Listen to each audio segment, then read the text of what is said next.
ଓଡ଼ିଆ କବିତା creation YouTube ଚ୍ୟାନେଲ୍ର ସମସ୍ତ ଶ୍ରୋତା ବନ୍ଧୁମାନଙ୍କୁ ମୁଁ ଗଣେଶ ଚନ୍ଦ୍ର ପୃଷ୍ଟି ଅଭିନନ୍ଦନ ଶୁଭେଚ୍ଛା ତଥା ପ୍ରଣାମ ଜଣାଉଛି।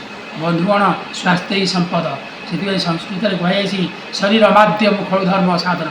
ସ୍ୱାସ୍ଥ୍ୟ ରକ୍ଷା ନିମନ୍ତେ ଶରୀର ସୁସ୍ଥ ରହିବା ନିମନ୍ତେ ପ୍ରାତଃ ଭ୍ରମଣର ଭୂମିକା ବହୁତ ଗୁରୁତ୍ୱପୂର୍ଣ୍ଣ।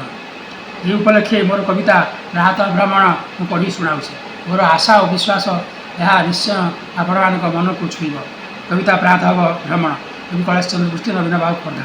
କାନ୍ଥ ଘଣ୍ଟା କଲା ଟିକିଟି, ଘଣ୍ଟାରେ ବାଜିଲା 5ଟା ଠିକ୍। କାନ୍ଥ ଘଣ୍ଟା କଲା ଟିକ୍ ଟିକ୍, ଘଣ୍ଟାରେ ବାଜିଲା 5ଟା ଠିକ୍। ସଜ୍ଜା ଶାଢ଼ୀ ମୁଁ ଉଠି ପଡ଼ିଲି, ପ୍ରାତଃ ଭ୍ରମଣେ ବାହାରି ଗଲି।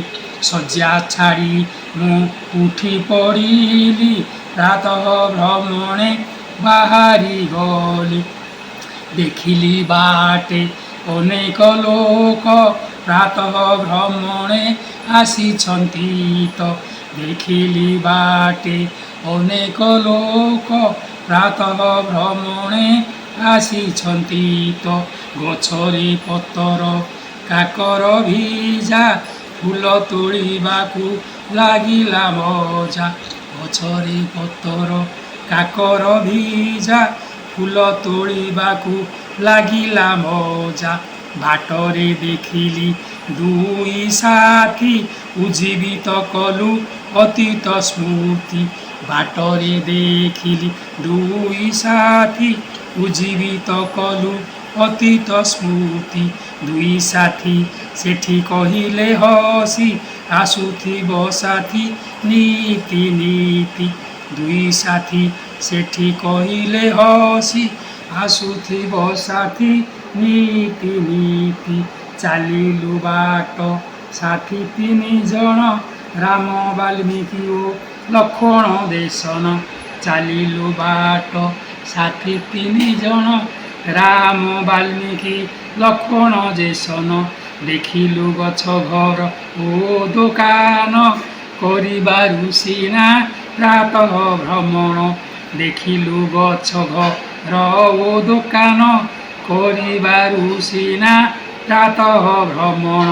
ଛୋଟ କାମ ସିନା ଗୁଣ ଅନେକ, ଗଣ୍ଠିବା ତ ବହୁ ମୂତ୍ର କରେ ନିୟନ୍ତ୍ରିତ। ଛୋଟ କାମ ସିନା ଗୁଣ ଅନେକ, ଗଣ୍ଠିବା ତ ବହୁ ମୂତ୍ର କରେ ନିୟନ୍ତ୍ରିତ। ତାପରେ ଗୃହକୁ ଆସିଲୁ ଫେରି, ଅନେକ ସ୍ମୃତିକୁ ବକ୍ଷରେ ଧରି। ତାପରେ ଗୃହକୁ ଆସିଲୁ ଫେରି, ଅନେକ ସ୍ମୃତିକୁ ବକ୍ଷରେ ଧରି। ବୁଦ୍ଧି ଶୁଣ କଥା ଡେରି ଶ୍ରବଣ, ନୀତି କରୁଥାଅ ପ୍ରାତଃ ଭ୍ରମଣ। ବୁଦ୍ଧି ଶୁଣ କଥା ଡେରି ଶ୍ରବଣ, ନୀତି କରୁଥାଅ ପ୍ରାତଃ ଭ୍ରମଣ। ନୀତି କରୁଥାଅ ପ୍ରାତଃ ଭ୍ରମଣ। ଜୟ ଜଗନ୍ନାଥ, ଜୟ ଜଗନ୍ନାଥ।